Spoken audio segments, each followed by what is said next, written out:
Live. జై హింద్, జై భారత్, జై తెలంగాణ. నేను మీ అందే శ్రీధర్. ఈరోజు న్యూస్ పేపర్లో మంచి మంచి కంటెంట్స్ ఉన్నాయి. ఈ కంటెంట్స్ కోయే ముందు మనకు ఒక ల్యాండ్సెట్ అనే జర్నల్లో వచ్చిన చిన్న కథనాన్ని, అంటే మన జీవితాల మీద ఎంత ఇంపాక్ట్ చూపిస్తుందో ఆ కథనాన్ని నేను మీకు ఈరోజు మీ ముందుకు తీసుకొస్తున్నా. ఆ కథనమే వెనుక చూస్తుంటారు మీరు. యాంటీబయాటిక్స్.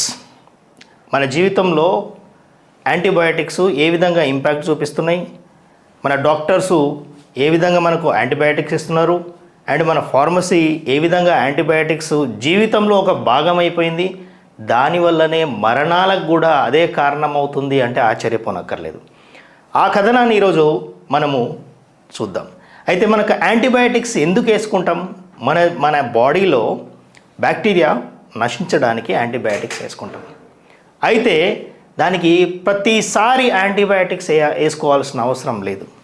మనం ఒక పాట వినుంటాం, మనం దేహమేరా దేవాలయము అని. దేహమే వైద్యాలయము, దేహమే ఫార్మసీ ఉంటుంది, దేహంలోనే అన్నీ ఉంటుంది. కానీ మనం కొద్దిగా ఛాన్స్ ఇవ్వాలి.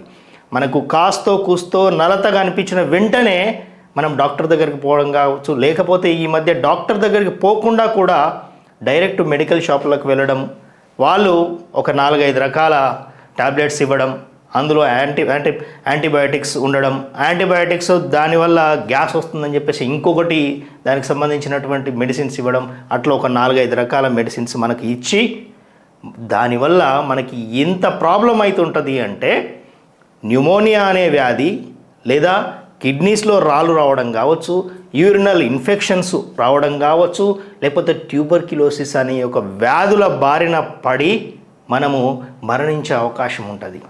అది ఎంత ఇంపాక్ట్ ఉంటుందంటే మన బాడీలో సైంటిస్ట్ ఉంటాడు, మన బాడీలో వైద్యుడు ఉంటాడు, మన బాడీలో అన్నీ ఉంటాయి. మన బాడీ అది తయారు చేసుకునేటువంటి అవకాశం ఇవ్వాలి. అయితే అదే కథనము ఈరోజు ల్యాండ్సెట్ అనే ఒక జర్నల్ మనకు ముందుకు తీసుకొచ్చింది.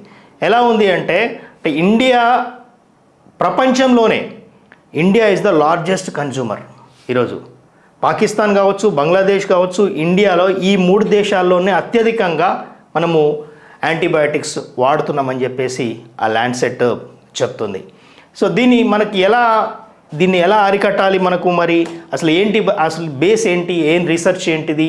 మనకు బ్యాక్టీరియా అనేది ఏమైపోతుందంటే, మనకు యాంటీబయాటిక్స్ వేసుకున్నప్పుడు అది బ్యాక్టీరియా మీద పూర్తి స్థాయిలో పనిచేయకపోతే ఆ బ్యాక్టీరియా యొక్క రెసిస్టెన్స్ పెరుగుతుంది. అంటే ఆ బ్యాక్టీరియా ఎవాల్వ్ అవుతూ ఉంటుంది. మనం వేసుకునేటువంటి మందులు డే బై డే అది ఇంప్రూవ్ చేయలేము. ఎందుకంటే ఒక్కసారి రీసెర్చ్ చేసిన తర్వాత, మందు కనిపెట్టిన తర్వాత యాంటీబయాటిక్స్ అది ఒకటే ఉంటుంది. కానీ మన బాడీలో ఉన్నటువంటి బ్యాక్టీరియా రోజు ఎవాల్వ్ అవుతుంది. మనం ఈ కరోనా విషయంలో చూసినాం. ఎందుకంటే ఒక మందు కనిపెట్టే లోపే ఈ బ్యాక్టీరియా దాన్ని ఎవాల్వ్ అయిపోయి దాన్ని ఇంకొక తరానికి అది మార్చుకుంటుంది. సో కాబట్టి ఏంటంటే మనకి ఈ బ్యాక్టీరియా కొన్ని రోజులకి ఏమైపోతుందంటే మనం వేసుకునేటువంటి మందులకి అది వినకుండా అది చావదు. మనం ఈరోజు దోమల విషయంలో చూసినాం, ఇంకా కొన్ని వైరస్ల విషయంలో చూసినాం. మనము దోమల మందు కొడుతూ ఉంటే అది దోమలు చచ్చిపోవట్లేదు, అది పెరుగుతూ ఉన్నాయి. దానికి ఇమ్యూనిటీ పవర్ పెంచుకుంటుందన్నమాట. సో కాబట్టి ఏంటంటే 50% ఆఫ్ ది ప్రిస్క్రిప్షన్స్, డాక్టర్ రాసేటువంటి ప్రిస్క్రిప్షన్స్ ఏవైతే ఉన్నాయో అలా 50% డాక్టర్స్ రాసే ప్రిస్క్రిప్షన్స్లో యాంటీబయాటిక్స్ ఉంటున్నాయి. జనరల్గా అది అంత అవసరం లేదు.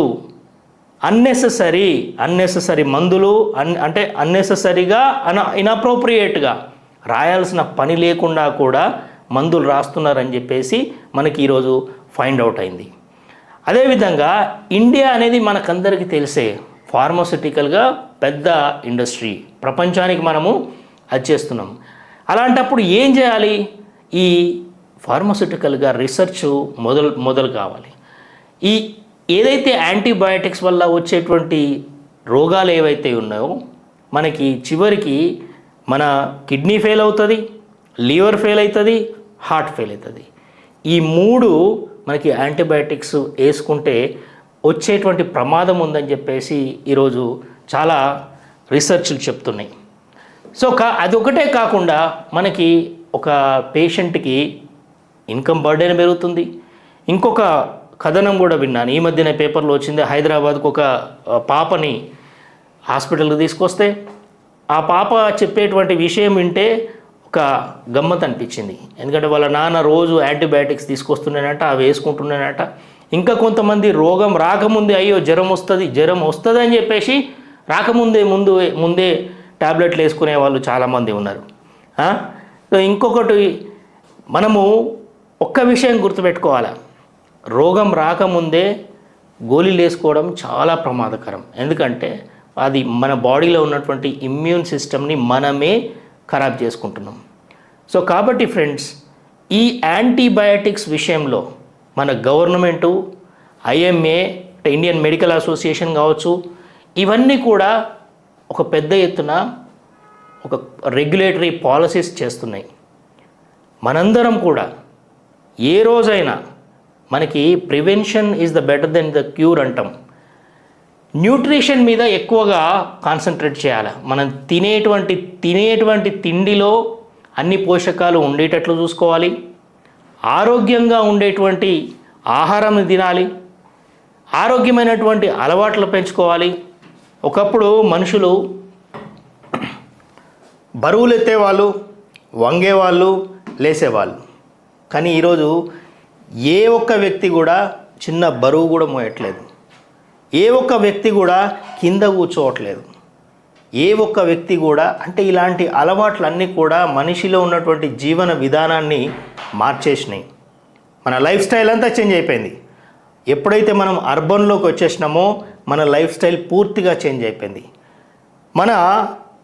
మన కిచెన్లోనే మనది ఆయుర్వేద వైద్యశాల ఉంటుంది అని చాలామంది చెప్తున్నారు. ఇప్పుడిప్పుడే మనకి ఈ కిచెన్లో ఉన్నటువంటి మనం వేసుకున్నటువంటి పదార్థాలు కావచ్చు, లేకపోతే స్పైసెస్ కావచ్చు, ఇవన్నీ కూడా మన అంటే మనకు ఆరోగ్యానికి చాలా ఆరోగ్యాన్ని చేకూర్చేటువంటి అంశాలు ఉన్నాయి. వాటిని మర్చిపోయినాం మనం ఈరోజు. మన ఇండియన్ సనాతన ధర్మం ఏదైతే ఉంటుందో ఆ సనాతన ధర్మము మనకి ఆయుర్వేద ఇచ్చింది, యునానీ మెడిసిన్ ఇచ్చింది. ఇవన్నీ ఆల్టర్నేటివ్ మెడిసిన్స్ని మనము అలవాటు చేసుకుంటే, మళ్ళీ షిఫ్ట్ అవుతే తప్ప మనకి ఆరోగ్యం ఉండదు. మీరు కూడా ఒక్కసారి ఆలోచించండి. మనము ఏ విధంగా వాడుతున్నాం యాంటీబయాటిక్స్, ఏ విధంగా మందులు వాడుతున్నాము, మీరు కూడా ఆలోచించండి. సో ఫ్రెండ్స్, ఈరోజు న్యూస్ పేపర్లో అయితే మంచి మంచి కథనాలు ఉన్నాయి. నాకైతే రోజు రాజకీయంగా తిట్టుకోవడాలు, వాళ్ళని చంపుకోవడాలు, లేకపోతే క్రైమ్ న్యూస్, ఇవన్నీ వినబుద్ధి కావట్లేదు. కానీ ఇన్ఫర్మేటివ్గా ఈరోజు నేను మీకు మాటిస్తున్నా, ఈరోజు చాలా ఇన్ఫర్మేటివ్గా న్యూస్ పేపర్ అంతా నాకైతే అరటాకులో మనకి స్వీట్లు, అన్ని రకాల ముష్టాన్న భోజనం లాగా అనిపించింది నాకు. So first straight to the news వెళ్దాం. సో దాని తర్వాత ఒక చిన్న కథనం ఉంది.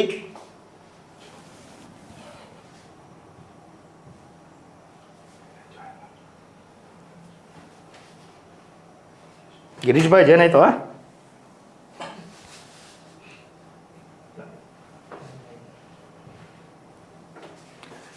నాకైతే ఈరోజు ఈనాడు పేపర్ చూస్తుంటే మంచి నిండా ఉంది న్యూస్తోని.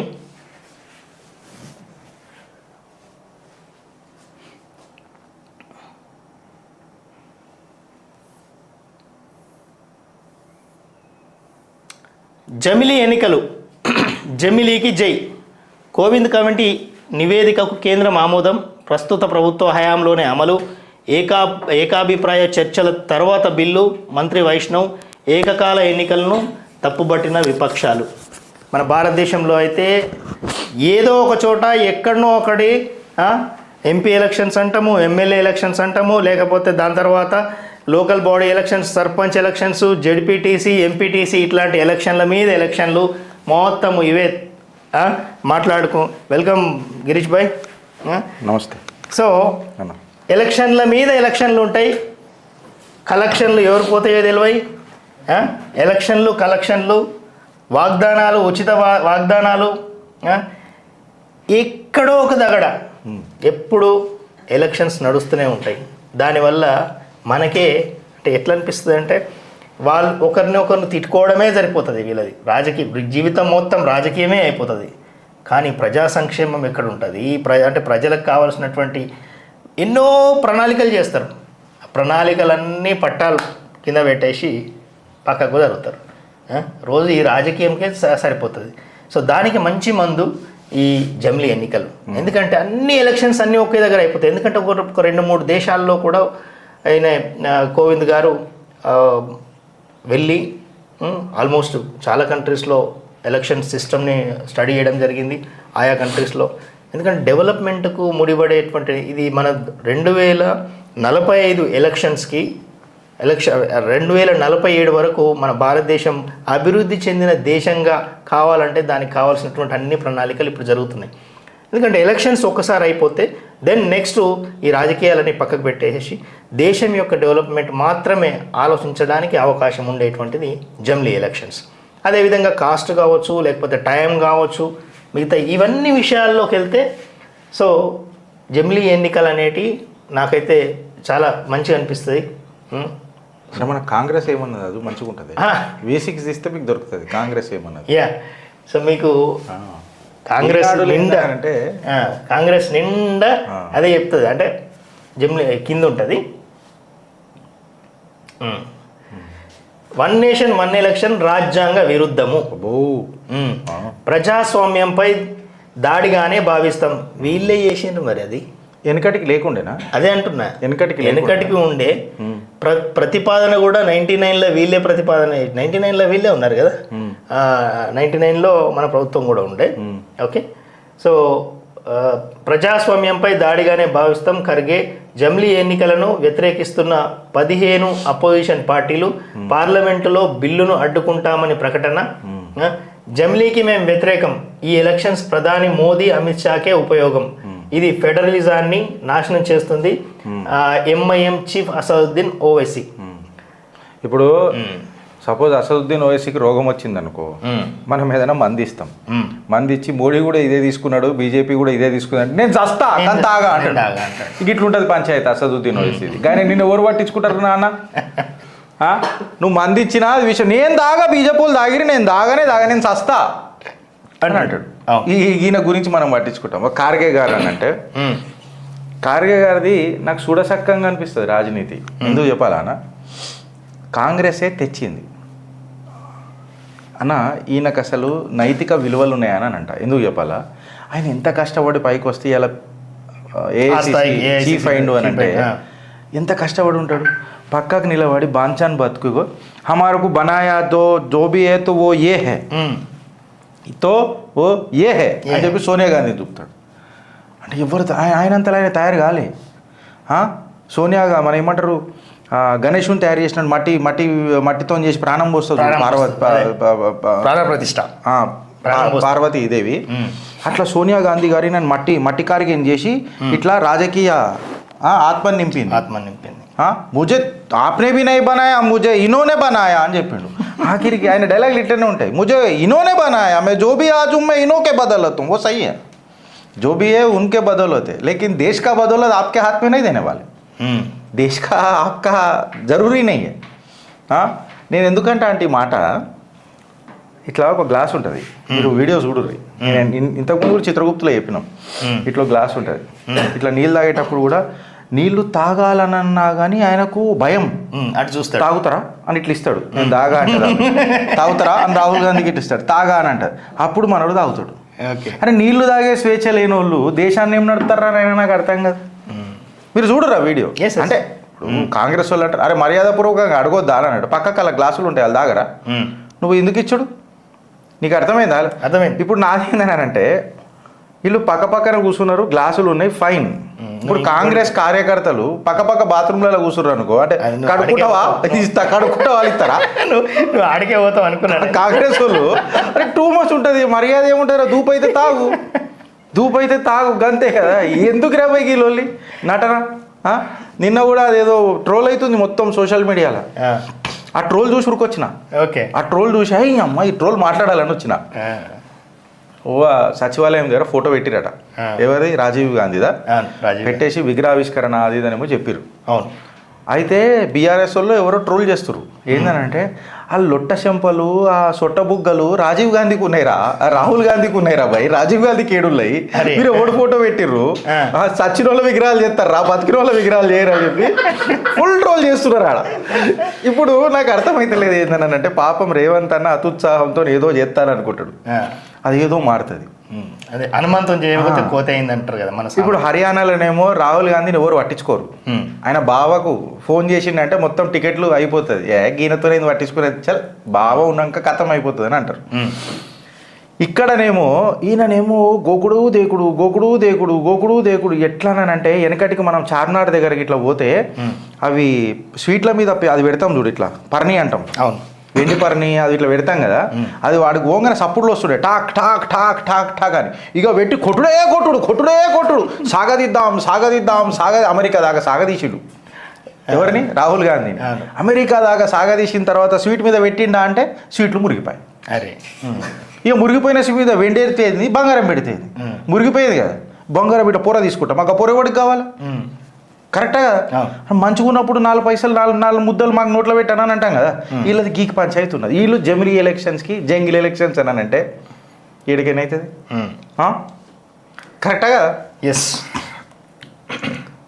రాహుల్ హత్యకు బీజేపీ నేతల కుట్ర గాయననే. నా ఇష్యూ కూడా పోసుకొని బతుకుమా, మీవాడు బతుకున్నన్ని రోజులు బీజేపీ సేఫ్ ఉంటుంది, బీజేపీ సేఫ్ ఉంటుంది. నా ఇష్యూ కూడా పోసుకొని మీ రాహుల్ గాంధీ చల్లగా బతకాల మీ రాహుల్ గాంధీ, నిండా 100 ఏళ్ళు ఆయుష్లు, కాకి 1000 సంవత్సరాలు అంటారా, ఏదో దీనికో అంటారు కదా 1000 సంవత్సరాలని, పాపి చిరాయి.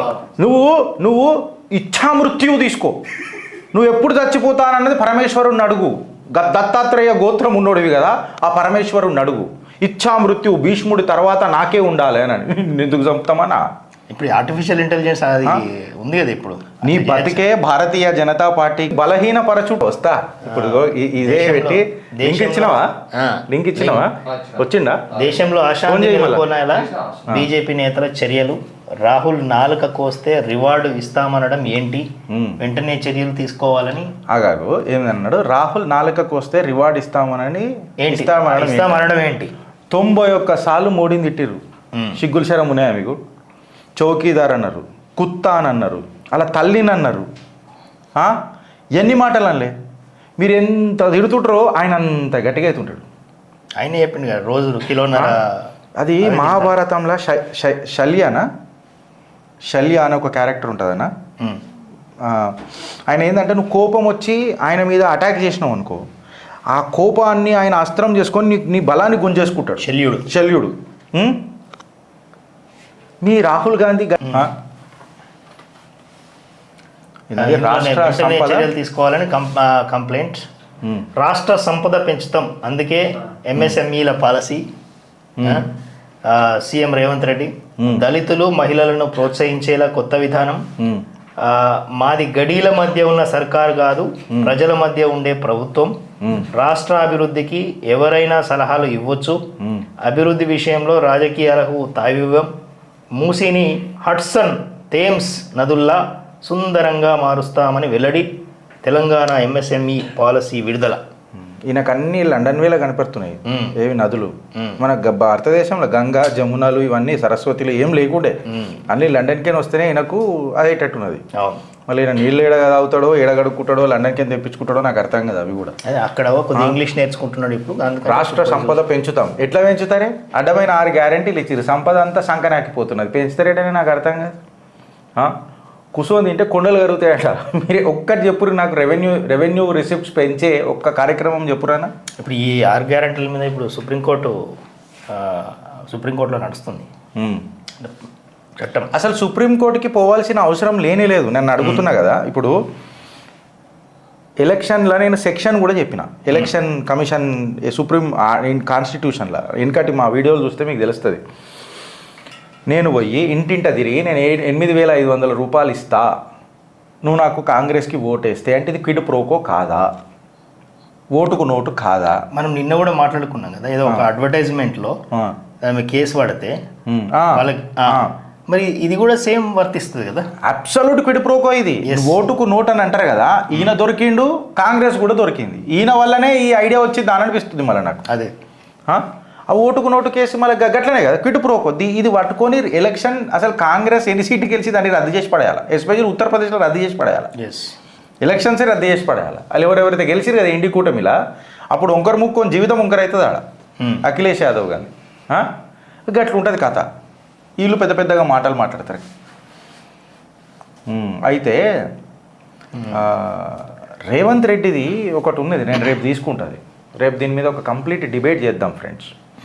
టాపిక్ ఇప్పుడే చెప్పా, రేపు మీకు సడన్ సర్ప్రైజ్ ఇస్తా రేవంత్ రెడ్డి మీద. అంటే ఆల్రెడీ జరిగింది, అబ్బా అబ్బా అబ్బా అని మాట్లాడుకున్నారు, కానీ అబ్బలా ఇది అబ్బని తీయని దెబ్బనా అన కాదా అని అన్నది మనం డిసైడ్ చేస్తాం. అయితే ఇప్పుడు రాహుల్ గాంధీ మీద మాట్లాడనీకే కంప్లీట్గా ఇది పెడదాం, జర జూమ్ చేద్దాం. రాహుల్ హత్యకు బీజేపీ నేతల కుట్ర అని పెట్టిరు కదా, నా దగ్గర ఆయన ఫోటోలు కూడా ఉన్నాయి, అది పెట్టమంటే అది పెడతలేకపోతే ఏదో చిట్టా ఉంటుంది కదా మా దగ్గర ఏదో ఒకటి ఇది. సో మా దగ్గర ఇలా మాట్లాడనీకే ఇక హైదరాబాద్కి ఏం మాట్లాడతాము, ఇండియాలకే ఏం మాట్లాడతాం, కానీ ఈయన ఏడికైతే పోయి వచ్చిండు కదా టెక్సాస్ డాలాస్ పోయి వచ్చిండు కదా, గాడికేనే ఒక దమ్మున్న మన భారతీయుని జర లూప్లకు తీసుకుందాము అన్న, అసలు ఏమైంది ఏం జరిగింది అని మాట్లాడదామని అనుకున్నాం. అనుకోగానే నువ్వు నన్ను తీసుకో గిరీష్, ఏమైందో మొత్తం షిట్ అయిపుతాను అన్నాడు. ఇక నేను ఇంకా ఊరియా, మీరు రోజు నన్ను వింటారు, ఒక్కసారి డాలాస్ రగన్ అని కూడా విన్నారు. రగన్ ఉన్నాడా? రగన్ మాకేమనిపిస్తుంది అంటే Bharatiya Janata Party should form government in 2029 for sure. That is the ఇక కోరుకునేటి కలలు కనేటి అందరికి ఉంటాయి, మనకు కూడా ఉన్నాయి అట్లనే. బట్ అది కష్టంగా అనిపిస్తుంది. ఎవరున్నారు క్యాండిడేట్లు, ఏ కాన్స్టిట్యున్సీలలో ఎంతమంది ఉన్నారు, అసలు ఎవరిని ప్రోత్సహిస్తున్నారు, ఎవరికి సపోర్ట్ చేస్తారు, అసలు లీడర్షిప్ ఎవరికి ఇస్తారు అనేది ఇంకా ఇట్స్ ఎ కన్ఫ్యూజ్ స్టేజ్. ఒకటి disadvantage of BJP in Telangana is they are building the cadre now in every nook and corner of Telangana, which is very good and which is already మంచిగా పెరిగింది కూడా. Compared to Congress, unfortunately Congress been a oldest party. ఆడ తెలంగాణలో మన దగ్గర representation ఎప్పటి నుంచో ఉన్నది కాబట్టి వాళ్ళకు they have representation everywhere, every nook and చిన్న చిన్న గ్రామాలలో కూడా ఉన్నది, గుడిసెలలో కూడా ఉన్నాయి. వేరే Bharatiya Janata Party is building it. కాకపోతే లీడర్షిప్, స్టేట్ లీడర్షిప్ చాలా అంత అగ్రెసివ్ గా కనిపించదు. స్టేట్ రిప్రజెంటేషన్ ఉండదు బేసికలీ. ఇప్పుడు మన స్టేట్ లీడర్షిప్ ఎవరైనా రికగ్నైజ్ పనిచేసేటోళ్ళని రికగ్నైజ్ చేయరు, అది మనకు వెనకటికెళ్ళి ఉన్న experience. So BJP has a very long way to go to form the government in Telangana అనేది మీ పర్సెప్షన్? అంటే they can do it if they really have a togetherness and cohesiveness, a good strategic plan covering every district అనుకో, mandal district whatever you call it, అవిట్లల్లో వాళ్ళు correct గా strategise చేసుకొని పోతే they will have it. But they have to recognise the real grass root level worker, grass root level leader. పైన వచ్చేసి 4 పోస్టర్లు, 4 బ్యానర్లు, టీవీ ఛానళ్లలో కూర్చొని 4 డైలాగులు కొట్టగానే వాళ్ళు లీడర్ కాదు. And I don't know when people will understand or when the leadership will understand and recognize the to conclude Ragana, to conclude Rahul Gandhi ఏదైతే కంప్లీట్గా ఇప్పుడు నరేటివ్ బిల్డ్ చేస్తున్నాడో భారతదేశం పట్ల, ఇది ఇప్పుడే చేయలే, టైమ్ అండ్ అగైన్ చేసుకుంటూ వచ్చిండు. టైమ్ అండ్ అగైన్ భారత్కే ఖిలాఫ్ మాట్లాడడం షురూ చేసిండు. He said that the elections are rigged in India. He said that the democracy khatre mein hai. He also said that you guys should come to India and then help us. I mean, ఇవాళ భారతదేశంలో ఎక్కడ పోయినా మోదీ గారిని ఒక catalyst లెక్క చూస్తారు. మోదీ గారు పర్యటన చేసి వచ్చిర్రనంటే ఏం కొత్త బిజినెస్ డీలింగ్స్ మన ఇండియాకి వచ్చినాయి అండ్ మన ఫినాన్సెస్ ఎట్లా పెరుగుతాయి, బిజినెస్ ఆపర్చునిటీస్ ఎట్లా పెరుగుతాయి అన్న గ్లోబల్ పర్స్పెక్టివ్లో డిస్కషన్స్ అవుతుంది. మనోడేమో పోయి ఇష్టం వచ్చినట్టు మాట్లాడుతున్నాడు. So to conclude, me perception and me ideas and what is the idea of the American citizens on this topic? American citizens or anybody in the world imagine a Pakistani guy talking about Rahul Gandhi and his stupidity. Hmm. How he talked in US, okay? On the whole, every Congress worker should analyze Rahul Gandhi's thoughts and his talk in US. ఆయన అమెరికాకు వచ్చిన తర్వాత ఆయన కులము మా కాడ స్వతంత్రం లేదు, సిక్కులోళ్ళు కడలు చేసుకోలేరు. The most shameful part of Rahul Gandhi's talk was miss India దాంట్లల్లా బ్యూటీ పేజెంట్ కాంపిటీషన్లల్లా బీసీలు లేరు అనేది ఒకటి ఈడ కూడా మాట్లాడాడు. But unfortunately Rahul born stupid, he doesn't understand. Aishwarya Rai comes from a BC category, and there was first Miss Asian or Miss Indian from Chhattisgarh ke liye oka Dalit girl unnadi. So he doesn't have no knowledge about it. The movement ఆయన కూర్చొని ఆ moment కి ఏం మాట్లాడాలో ఆయనకే తెలియదు అని ఏదో ఒకటి మాట్లాడుతుంటాడు. A reporter asked him, what do you mean by India alliance in India? Ante no, India alliance is a BJP concept, it is a India alliance. అవును. So he said, then what does A stand for? Alliance అంట వాళ్ళు నవ్విరు. That was a bit stupid that guy spoke. Unfortunately, I do not know how many educated people want him to become prime minister. I don't know, he's not fit to become an MP or a leader, or ఆయన ఒక గల్లీ leader కి కూడా ఆయన పనికి రాడు. I have no clue and idea how an educated people could think or dream about Rahul Gandhi ruling India. He cannot talk to any common reporter toti maatladaledu Rahul Gandhi. And first of all, he is a Parsi. First thing, unhe sabki jaat pooch raha on from through your channel. I want to question all the I want to request all the Congress workers and also request Rahul Gandhi through your channel, bhai aap aapka jaat bata do, because he has been asking kiska everybody's jaat and caste. I really want to know where Rahul Gandhi belongs. చెప్పిండే మీరు కొంచెం మర్చిపోయినట్టున్నారు. దత్తాత్రేయ గోత్రం అని చెప్పిండు. As far as the world knows, Rajiv Gandhi is born to Feroz, who is a Parsi, so Rajiv is a Parsi. So Rahul Gandhi, Parsi plus Catholic mix born, so he has to decide whether he is following a Christianity or is he a Parsi. If that is the case, why is he allowed in the temples? Why should he be allowed into the temples? వానికి గుళ్ళలకు తీసుకొచ్చి బొట్లు పెడతారు ఎందుకు? What are we doing? Why should we be allowing him into the temples? How dare he comes into the temple? He is a Parsi by birth. He should tell us. That is very important for all the Congress people also to know about it. Whether he is a Parsi or he is a Catholic Christian. And his name is also registered as per Subramanya Swami's Confession. record. He has Rahul Vinci. అవును. So ఇది almost time set ఉందన్న. So thank you for joining us with your this thing. And మళ్ళొకసారి నేను మిమ్మల్ని Telangana contemporary issues మీద కూడా ఖచ్చితంగా maybe loop చేస్తా according to your feasibility and time. మీకు ఎప్పుడైతే సమయం దొరుకుతుందో ఒకసారి తీసుకుంటా. తెలంగాణలో కూడా చాలా డిస్కస్ చేసేది ఉంది. ఇక్కడ జరుగుతున్న కథలు అండ్ పర్సెప్షన్, అక్కడ మీ అమెరికన్ ఎట్లా చూస్తున్నారు మన భారతీయులు అమెరికాలో ఉండి అని అనేది మీ స్పందన కూడా దాని మీద. రైట్ నౌ అయితే అమెరికన్స్ ఒకటే చూస్తున్నారు, ఓవైసీ బిల్డింగ్ కూలగొడతాడా రేవంత్ రెడ్డి అనేది ఒకటి చూస్తున్నారు. అయితే ఓవైసీ బిల్డింగ్ కూలగొడతాడా లేదా అనేది చూస్తున్నారు. అయితే మీ డైలాగ్ కి నేను ఒకటి చెప్తా. రేవంత్ అన్న నువ్వు డైనమిక్ సీఎం అయితే కూలగొట్టు, డరావువా సీఎం అయితే ఓవైసీ దగ్గర పోయి కూర్చొని చాయ్ తావు కథం. డరావువా సీఎమా డైనమిక్ సీఎమా అనేది ఇలా తెలంగాణ ప్రశ్నిస్తుంది మా రేవంత్ అన్నని. అరే రేవంత్ భాయ్ అవన్నీ ప్రశ్నించడానికి ఆయన ఢిల్లీ పోయి మళ్ళీ ఆన్సర్ తెచ్చుకోవాలి. ఆయన మాట్లాడలేడు ఇటువంటి దాని మీద. He has to go meet Venugopal or Rahul and take permission and talk. Kharge decide on this factor.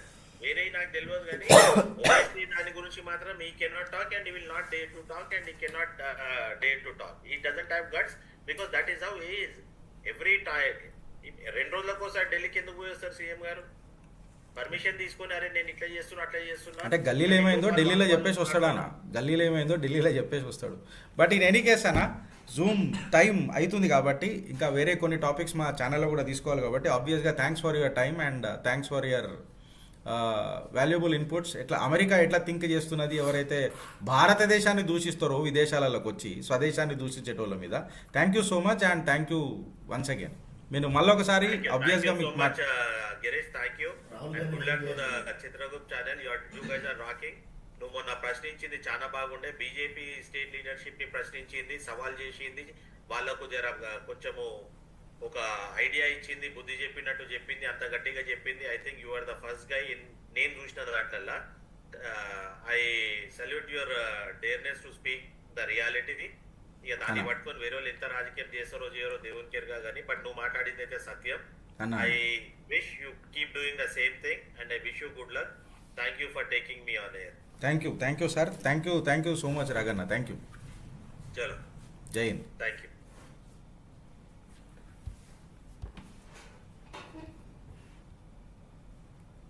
Live ఉందా, నడుస్తుందా?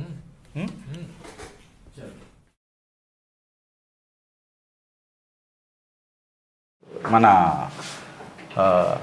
రగన్న మనం ఆల్రెడీ అన్కట్ అన్ఎడిటెడ్ మనం చూసినాము. అమెరికన్స్ ఎట్లా పర్సీవ్ చేస్తున్నారు, ఈ కంప్లీట్ సినారియోని పర్సీవ్ ఎట్లా చేస్తున్నారు. తెలంగాణ బీజేపీ కూడా గట్టిగా కావాలి, పొటెన్షియల్ పెద్దగా ఉన్నది, పర్ఫార్మెన్స్ తక్కువ ఉన్నది అని చెప్పి రగన్న కూడా ఇప్పుడు మీరు చెప్పింది కదా, నీళ్ళు తాగేటప్పుడు అడిగి తాగాలి.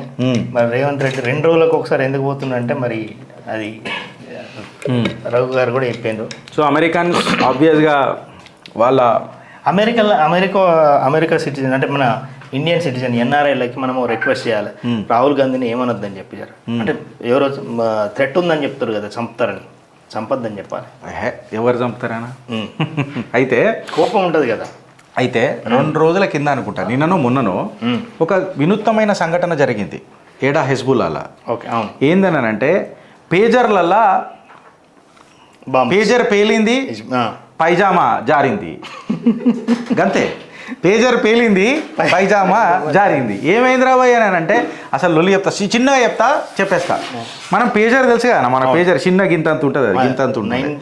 2001-2లో ఉంటుంది. ఎక్కువ రోజులు నడవలేదు నాకు తెలిసి, ఒక 99లో ఉండే. ఓకే, అయ్యి అదే 2002-1-2లో ఉండే పేజర్. ఇక్కడ మనం ఇక్కడ పెట్టుకొని తిరుగుతుండే, నడుముకు బెల్ట్ కట్టుకొని తిరుగుతుండే. అయితే ఈ పేజర్ ఏదైతే ఉండేనో 2 రకాలు ఉంటాయంట. ఒకటి 1 వే కమ్యూనికేషన్, ఒకటి 2 వే కమ్యూనికేషన్. అంటే ఇప్పుడు 1 వే కమ్యూనికేషన్ అంటే ఓన్లీ మెసేజ్ పోతుంది, నేను ఏదైనా చెప్తే మెసేజ్ పోతుంది, బట్ అక్కడ నుంచి రాదు. 2 వే కమ్యూనికేషన్ ఏంటంటే యూ కెన్ ఆల్సో రెస్పాండ్, మనం రెస్పాండ్ కావచ్చు. ఇది 2 వే కమ్యూనికేషన్ అని అంటారు. అయితే కాదు, ఇజ్రాయెల్ వాళ్ళు మస్తు హుషారు ఉన్నారు, మన సెల్ ఫోన్లు వాడితే టవర్లతో ట్రాక్ చేసి పేల్చి పాడేస్తున్నారు, ఫటాఫట్ కొట్టి పాడేస్తున్నారు, మనం మొబైల్ కమ్యూనికేషన్ వాడొద్దు, పేజర్ కమ్యూనికేషన్ వాడదామని చెప్పి 3, 4, 5 వేల పేజర్లు ఆర్డర్ ఇచ్చిరట. పేజర్లు ఆర్డర్ ఇచ్చిర్రు, పెట్టుకున్నాక పుసుక్కుని ఒక మెసేజ్ వస్తుందట. మెసేజ్ వచ్చి అది క్లిక్ చేయాలి, బల్బ్ అంటుందట. మెసేజ్ క్లిక్ చేయకపోయినా 15 నిమిషాలలో బల్బ్ అంటుందట. ఇక ఆ పేజర్ ఈడ పెట్టుకొని ఉన్నాడు అనుకో, ఏ అవయవాలు పోతాయో మీకు భగవంతుడికి ఎరక. అది చేతిలో పట్టుకొని ఏంది మెసేజ్ అని చూస్తున్నాడు అనుకో, ఏ పేలుతాయో చూసుకోర్రి. ఇట్లా సుమారు 250 నుంచి 300 మంది ఇప్పుడు తీవ్ర గాయాలతో ఉన్నారట. అయితే గిరీష్, ఇది నువ్వు ఇట్లా చెప్తున్నావు మళ్ళీ ఏందని అంటే అది ఇజ్రాయిల్. స్కెచ్ వాళ్ళే వేస్తారు, డ్రాయింగ్ వాళ్ళే గీస్తారు, బౌండరీలు వాళ్ళే పెడతారు, కలర్ కూడా వాళ్ళే వేస్తారు, మళ్ళీ లాస్ట్కి చింపుతారు కూడా వాళ్ళే. నా డ్రాయింగ్ నేను చెప్పుకుని ఏందని అని అంటారు వాళ్ళు. ఇప్పుడు నేను ఏమంటున్నానంటే వాళ్ళు ఎంత ఇంటెలిజెంట్ అని, ఎంత కమిటెడ్ టు ది వాళ్ళ కంట్రీకి ఎంత కమిట్మెంట్తో ఉన్నారన్నది చూడండి. చున్కే గర్మే గుస్కే కాదు, చున్కే. నేనేదరా మీ ఇంట్లోకి వచ్చి ఎత్తు మీ భూమి మీద అడుగు పెడితే నా ఇజ్జత్ పోతుంది, చున్కే అని అన్నట్టు. ఇప్పుడు వాళ్ళు ఏం చేసిర్రు, ఈ ఇప్పుడు ఏదైనా సరే పేజర్ అనేది పేజర్ ఉంటుంది కదా అన్న. అవును, పేజర్ ఏదైతే ఉంటుందో ఆ పేజర్ అనేది అబ్సల్యూట్గా లిథియం బ్యాటరీతో తయారు చేస్తారు. అవును, ఈ లిథియం బ్యాటరీలో ఎక్స్ప్లోజివ్ మెటీరియల్ పెట్టేసిరట చుట్టుపక్కల. ఇది ట్రిగర్ కాగా బోల్డ్ మనం వేలుడట. అంటే సుమారు ఇప్పుడు వీళ్ళు ఎంత ఖతర్నాకులు చూడు ఇజ్రాయెల్ వాళ్ళు. ఇప్పుడు నిన్న కూడా ఒకటి జరిగింది తెలుసు కదా, వాకిటాకి జరిగింది. అవునా? ఇప్పుడు న్యూస్ హెడ్డింగ్లో మొన్న జరిగిందేమో పేజర్లో, నిన్న వాకిటాకి పేలిపోయినాయి. లెబనాన్లో అనుకుంటా, లెబనానే హిజ్బుల్లానే. అయితే నేనేమంటా అంటే ప్రధానమంత్రి మోదీ గారు వచ్చిన తర్వాత మన దోస్తానా ఇళ్లతో గట్టిగైంది. గట్టిగా ఏంటంటే ఇంతకుముందు కూడా మంచిగా ఉండేది, మనం ట్రస్టెడ్ ఫ్రెండ్ వాళ్ళకు, ఎస్, మనమే ఆశ్రయం ఇచ్చిన వాళ్ళకు అనేది ఒక గొప్ప, మన మీద చాలా మంచి అభిప్రాయం వాళ్ళకు. ఇవాళ మోదీ గారు వచ్చిన తర్వాత ఈ రిలేషన్స్ ఇంకా గట్టిగా అయినాయి. అంటే ఎన్ని సంవత్సరాలు ఈ దేశాన్ని మనము, అంటే ఎంత ఇంటెలిజెన్స్ ఉన్నది, ఎంత దేశ ప్రేమ ఉన్నది వాళ్ళ దగ్గర. దేశాని కోసం కుచిబి సావరణ దత్తం సంపరణ దత్తం. ఇంకా ఈ దేశమే లేకపోతే మనం ఇంత పెద్ద దుకాణాలు పెట్టుకొని మాట్లాడడం ఏముంటుంది.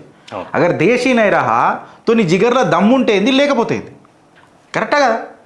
సో వీళ్ళతోని మనం సంబంధాలు పెట్టుకోనికి కూడా వెనకటికి భయపడ్డాం.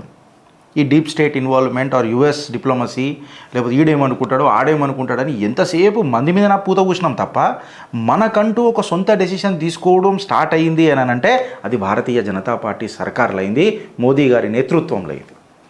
ఇది మేము తప్పు చెప్పినామా? లేదు. అయితే రెండు కంట్రీస్ గురించి మనకు మన స్నేహంకి చాలా బాగుంటుంది, రష్యా, ఇజ్రాయెల్. ఎందుకంటే మనము ఇజ్రాయెల్కి అప్పుడు రెండో ప్రపంచ యుద్ధం అప్పుడు హెల్ప్ చేసినాం, ఓకేనా. అండ్ అక్కడ నుంచి కొంతమంది ఇక్కడ ఉన్నారు మన దగ్గర. అంటే ఒక షిప్లో వచ్చేసి గుజరాత్ దగ్గరలో ఉన్నటువంటి ఒక రాజు కాపాడండి అనేది ఆ చరిత్ర చూసినాం కదా, అది వాళ్ళు మర్చిపోలేరు.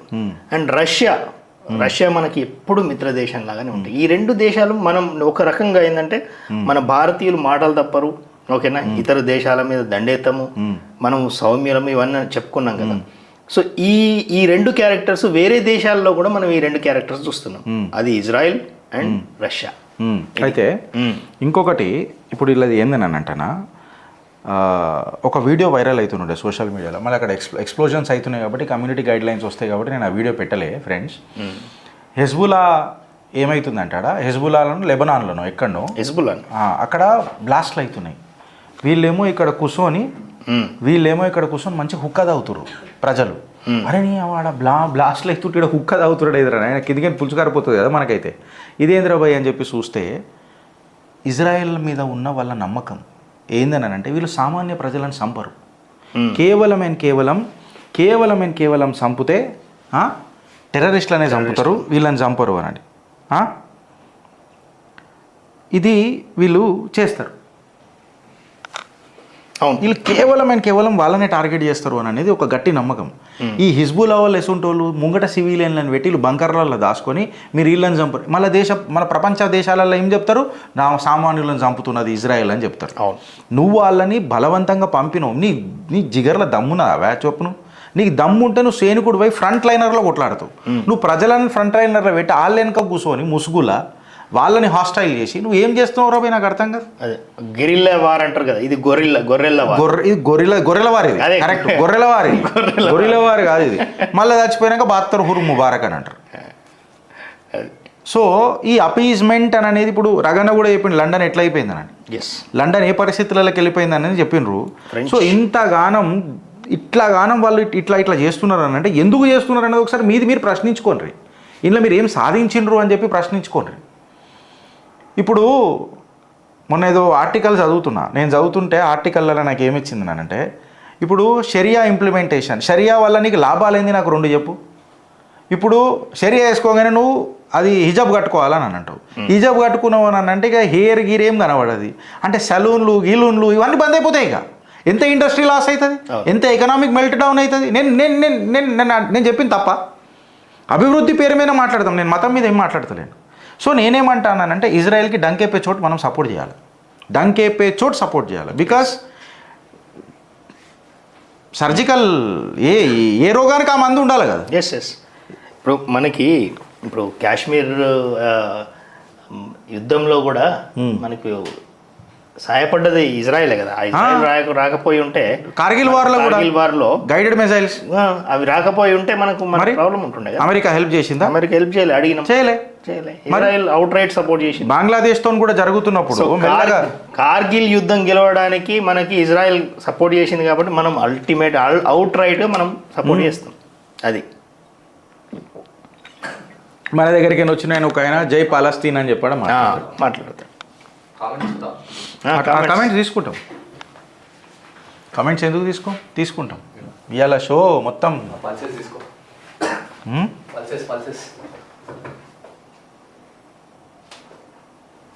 అయితే ఆయన ఒక అడిగిండు బీజేపీ వాడు పల్స్ డిజిటల్ అట, పల్సెస్ డిజిటల్ అట. గిరీష్ దారామోని ఒక క్వశ్చన్, ఎంతమంది ఇజ్రాయెల్ సోల్జర్స్ ఎంతమంది చచ్చిపోయినరు హమాస్ చేతిలో? ఎప్పుడు ఇజ్రాయెల్ అటాక్ చేసినప్పుడు మాత్రం వాయిస్ రైజ్ అవుతుంది గిరీష్ ఉంటుంది. ఆహా, మీ నాయన అట్లనే పిలుస్తాడేమో నేను, నీకు అదే అలవాటే. పెంపకం గలీజ్ ఉంటుందిరా నాయన, అది ప్రాబ్లం. అయితే ఇప్పుడు ఎంతమంది ఇజ్రాయెల్ చచ్చిపోయారు అని అంటే నేను మార్చరీ పెట్టుకోలే,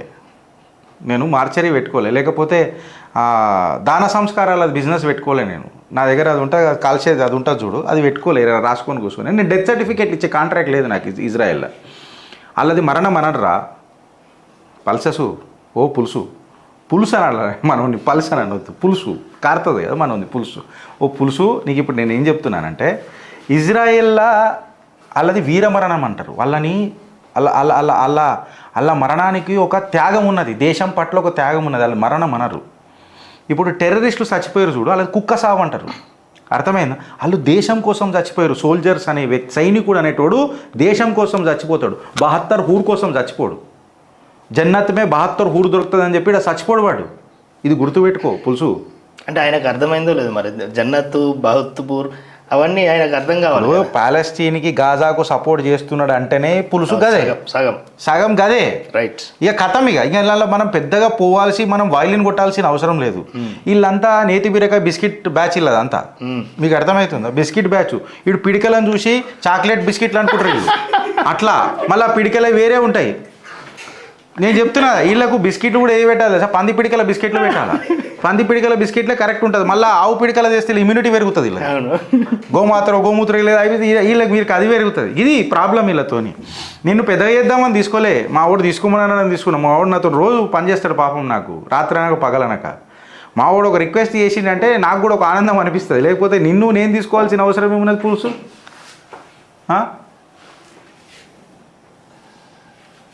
నేను మంచిగానే మాట్లాడతా, నువ్వు షురూ చేసినావు, నేను ఖతం చేసిన, నేను కామా పెడతా, ఫుల్ స్టాప్ పెట్టా. ప్రాబ్లం అది నాతో. ఇంకోటి ఏమైనా ఉందా అన్న? ఒక్క నిమిషం వెళ్దాం.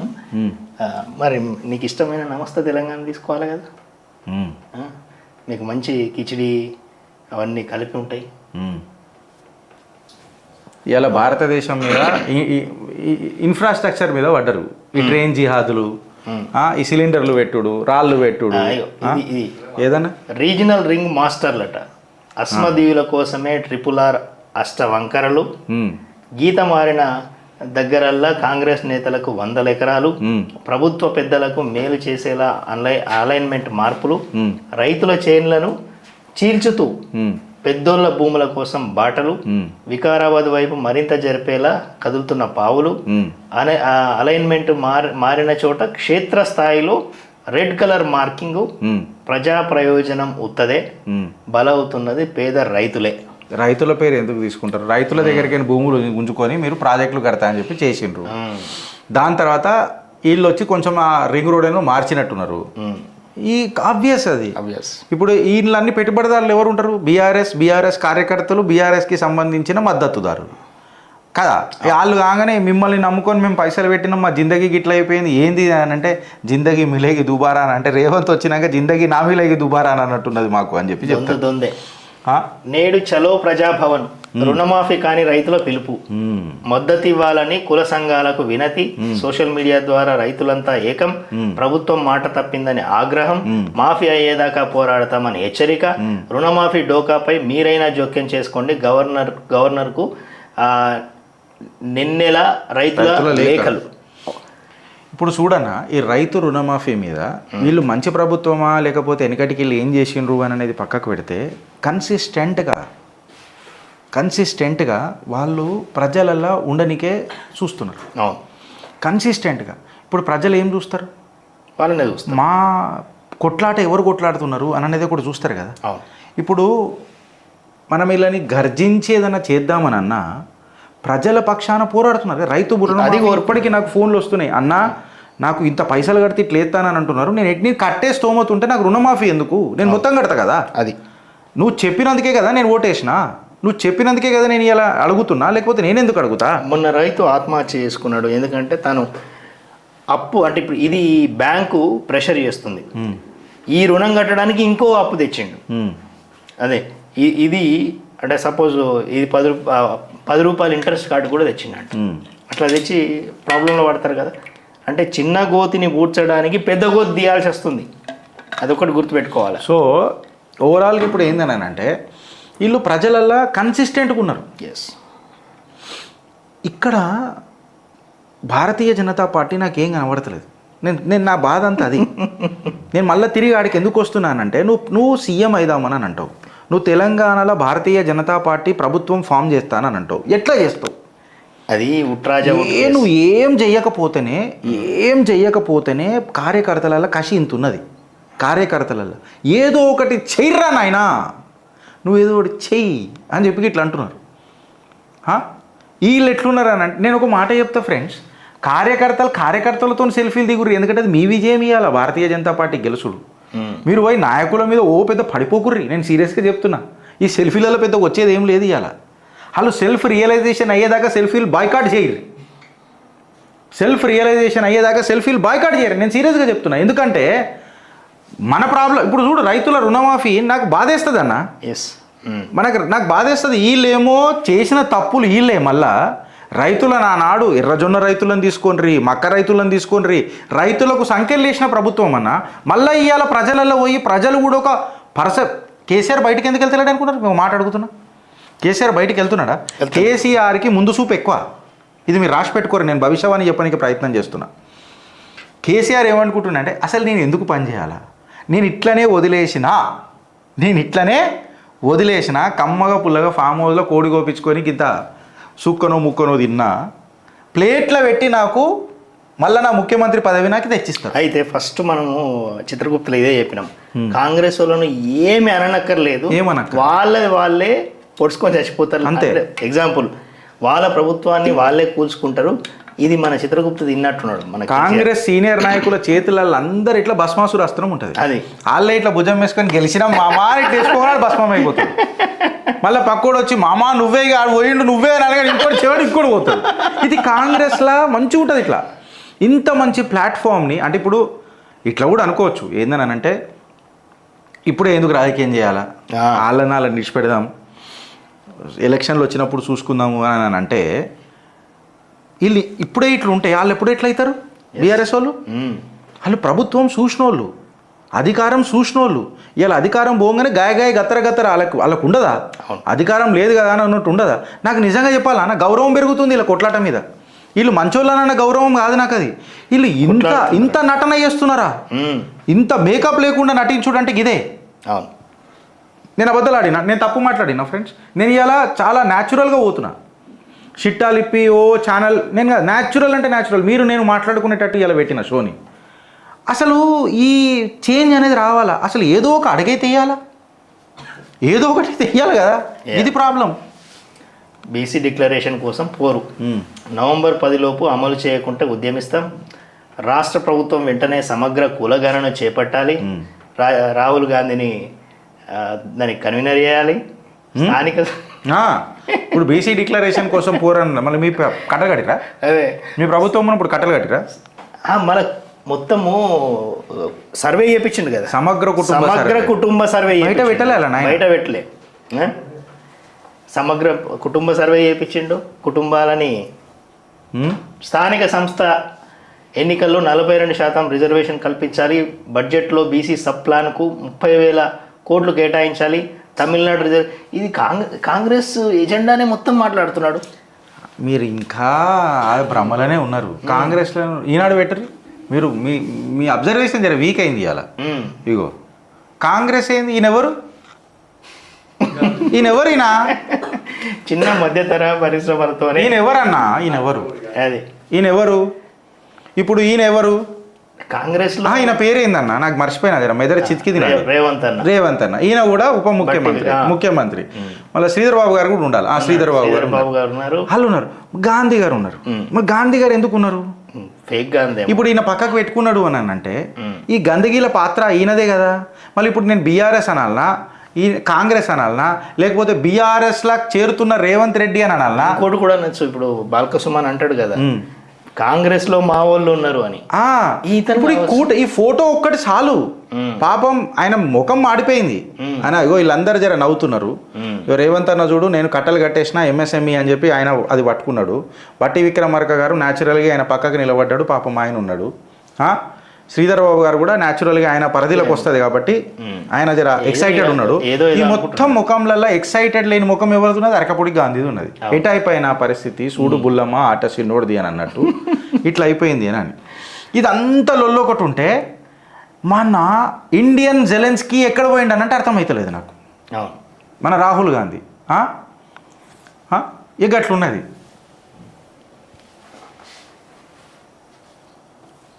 అదొక పాట ఉంటుంది కదన్నా, నుస్రత్ ఫతే అలీ ఖాన్ ఒకటి ఉంటుంది, జో పతా పూచ్తే తే కబీ కబీ ఉన్కా అనేది ఉంటుంది. ఇట్లా జో పతా పూచ్తే తే తెలుగులో ఉంది కదన్నా, ఎక్కడ ఎక్కడ ఎక్కడ ఉంది. ఈ పాట మంచిగా ఉంటుంది, ఉర్దూలు ఉంటుంది, వాళ్ళకి ఉర్దూ అర్థమవుతుంది, సాహిత్యం తెలుగేడు అర్థమవుతుంది.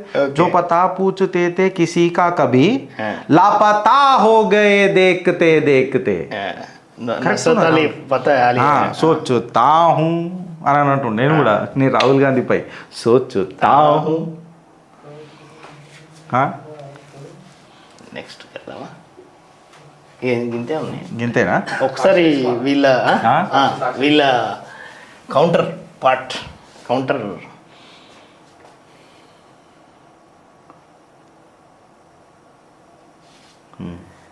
జమిలీకి జై అయిపోయింది. దుర్మార్గం, మహాపచారం, తిరుమల ఇట్లనే ఉంటుంది జగనన్న పరిపాలన. జగనన్న పరిపాలన అట్లనే ఉంటుంది, మీరు టెన్షన్ పడద్దు. సాక్షి అది అట్లా ఆక్షి ఆయన అట్లనే ఉంటుంది. ఆయన మనం పెద్ద పట్టించుకోవాలి. తిరుమల మహాప్రసాదంపై సీఎం చంద్రబాబు ఉన్మాద వ్యాఖ్యలు. ఉద్దేశపూర్వకంగా రాజకీయం చేయడం క్షమార్హం కాదు. టీటీడీ మాజీ చైర్మన్లు భూమన కరుణాకర్ రెడ్డి, వైవి సుబ్బారెడ్డి మండిపాటు. ఏమాత్రం విలువలు విశ్వసనీయత లేని వ్యక్తి ముఖ్యమంత్రిగా కొనసాగే అర్హత లేదు. రాజకీయం కోసం ఎంత నీచానికైనా దిగజారుతానని మరోమారు నిరూపించారు. అలిపిరి ఘటనలో దేవదేవుడి దయ వల్లే బతికి బయటపడి ఇప్పుడు ఇలా దారుణ వాక్యలు. ఇలా అన్యాయంగా అభండాలు వేస్తే సర్వనాశనం అవుతారు. తిరుమల వేదికగా చంద్రబాబు వేసిన విష ప్రచారాలు అన్నీ ఇన్ని కావు. ఇప్పుడు నేను ఏమంటా అంటే, నేనే చెప్తున్నా, ఆ వెనుకటి క్వాలిటీ ఇప్పుడు లేదు లడ్డులో. సీరియస్గా చెప్తున్నా. అంచెలుగా దాన్ని మొత్తం మీరు కమర్షియల్ చేసేసారు. ముందు దర్శనం చేసుకున్న తర్వాత లడ్డు అని అంటే ఆ టికెట్ మీదనే దొరికేది.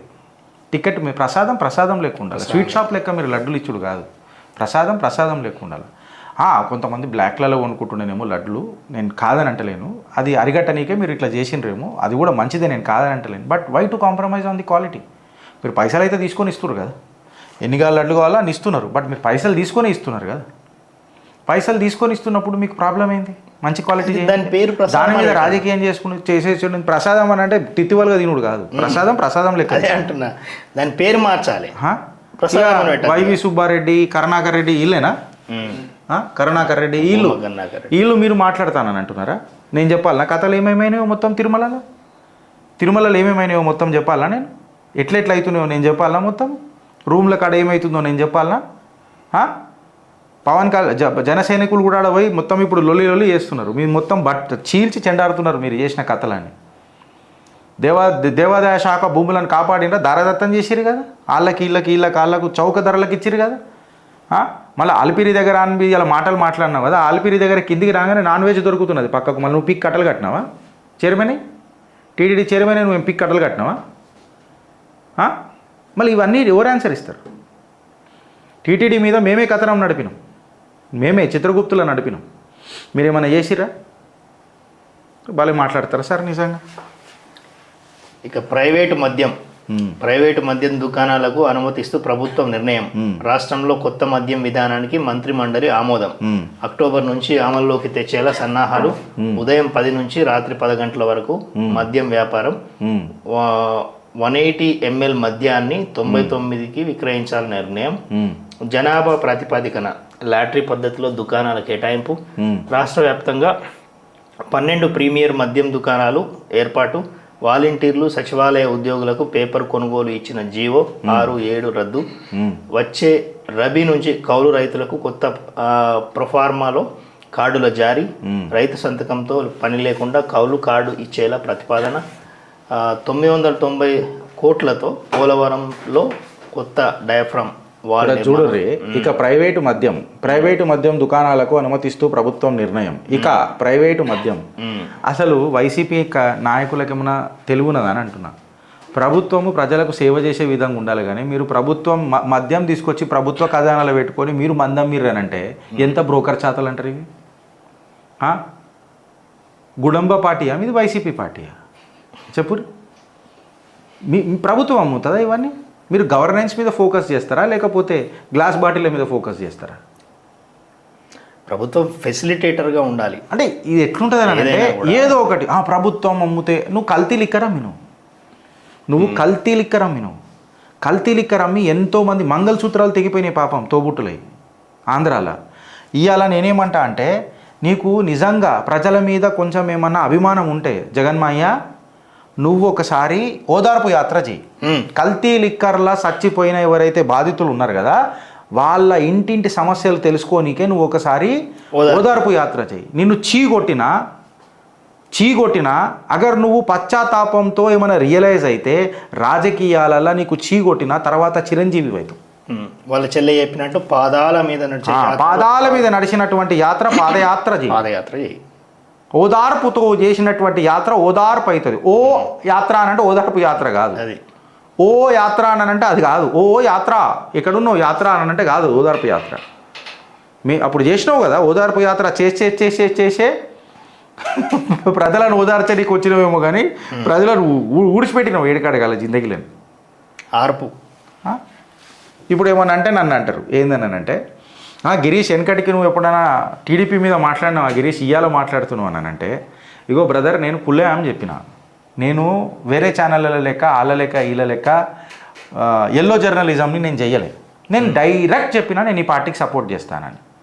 డైరెక్ట్ అంటే డైరెక్ట్ చెప్పినా నేను ఈ పార్టీకి సపోర్ట్ చేస్తాను, నేను ఆ పార్టీలో ఉంటా అని అన్నట్టు చెప్పిన. నేను న్యూట్రల్ స్టాండ్ తీసుకొని అడ్డమైన రాజకీయాలు చేయడానికి రాలే. అట్లీస్ట్ నేను హానెస్ట్గా ఉన్నా. మీ లెక్కనైతే ఒక దగ్గర దీన్ని ఇంకొక దగ్గర వండి ఇంకొక దగ్గర దాగేటట్టు అయితే లేను. ఇప్పుడు టీడీపీకి సపోర్ట్ చేస్తామని అంటే ఆబ్వియస్గా మా పార్టీకి సంబంధించిందని ఉంటే నేను చేస్తా. ఎందుకు బరాబర్ చేస్తా. రాజకీయాలలో ఉన్నామన్నా పర్మనెంట్ శత్రువులు ఉండరు, పర్మనెంట్ మిత్రులు. అట్లా అని చెప్పి జగన్మాయ మళ్ళీ వస్తాడని అంటే అట్లాంటి జగన్మాయని కూడా మేము ఏమనలే. వెనకటికి మాకు నచ్చినా నచ్చకపోయినా ఏమనలే, జగన్మాయని కూడా ఏమనలే కదా. మేము పట్టించుకోలే అసలు. మీ రాజకీయాలే పట్టించుకోలే. ఇప్పుడు ఏదైతే విధ్వంసం టీటీడీకి జరిగిందో, ఏదైతే విధ్వంసం రథయాత్రకు అప్పుడు జరిగిందో, కొన్ని సందర్భాలలో మనం మాట్లాడినాం ఈ టాపిక్లో. ఆంధ్ర గురించి మనం మాట్లాడినాం. నేను ఆంధ్ర ప్రజలకు ఈరోజు కూడా చెప్తా, ఇది శ్రీధర్ అన్న చెప్పిన మాట ఏందనంటే, మేనిఫెస్టోలో అన్నీ జరగాలని అన్నట్టు మీరు ఇల్లు రాస్తారు. ఎవరు? జగన్మాయ రాస్తాడు. మీరు టెన్షన్ పడకుర్రి. కాకపోని నో ప్రాబ్లం. నేను తెలంగాణ రేవంత్ రెడ్డి గారికి కూడా ఇదే చెప్పిన, మీరు మేనిఫెస్టోలో పెట్టినవి చేయాల్సిన అవసరం లేదు. నిజంగా తెలంగాణకి ఏమైనా మేలు చేయాలని కూడా చేయర్రి. రెవెన్యూ రిసిప్ట్స్ పెంచుర్రి, ఎక్స్పెండిచర్ పెంచుడు కాదు. ఒప్పుకుందామన్నా, ప్రజలను మేమే కన్విన్స్ చేస్తాం. తెలంగాణకు మంచి ఉద్యోగాలు వస్తాయి, పోరలు మంచిగా అవుతారు, మాకు ఆర్థిక వనరులు డెవలప్ అవుతాయి అని అంటే ఓకే, నువ్వు చెప్పినావు, నువ్వు అనుకున్నావు, నువ్వు చేయలే, no problem. Still long term goals మీద ఫోకస్ చేయాలని అంట. ప్రజలను ప్రయోజకులను చేసే పథకాల మీద ఫోకస్ చేస్తారు అని అంటే నీ అడ్డమైన మేనిఫెస్టోలో రాసి నువ్వు అధికారం తెచ్చుకున్నావు చూడు, కొన్ని పార్క్ చేసుకోవచ్చు, నో ప్రాబ్లం. రాజకీయాలు చేసేటప్పుడు చేద్దాం, బట్ అట్లీస్ట్ అభివృద్ధికి సపోర్ట్ చేద్దాం. ఈ మాట మేము ఎందుకు అంటామన్నానంటే, ఇవాళ నీ రిలీజన్ ఏంద్రాబాయి అని చెప్పి ఎవరన్నా మాట్లాడితే అబ్సల్యూట్గా హిందుత్వ అని చెప్పి చెప్తాం మేము చిత్రగుప్తుల. నీ క్యాస్ట్ ఏంద్రాబాయి అని అంటే భారతీయత అని చెప్పి మేము చెప్తాం. क्योंकि मैं भारत का और भारत देश मेरा, मैं रहूं या ना रहूं, भारत अपना देश रहना चाहिए. भारत माता की जय. సైనింగ్ ఆఫ్ మీ గిరీష్ దారమోని, మన చిత్రగుప్త్. జై Hind friends, and please do support Chitragupt. ఈ కంటెంట్కి ఇట్లా జర నచ్చి మీరు పోతే దయచేసి అందరికీ నలుగురికి షేర్ చేయండి. And please motivate us to deliver more. Thank you so much and stay safe.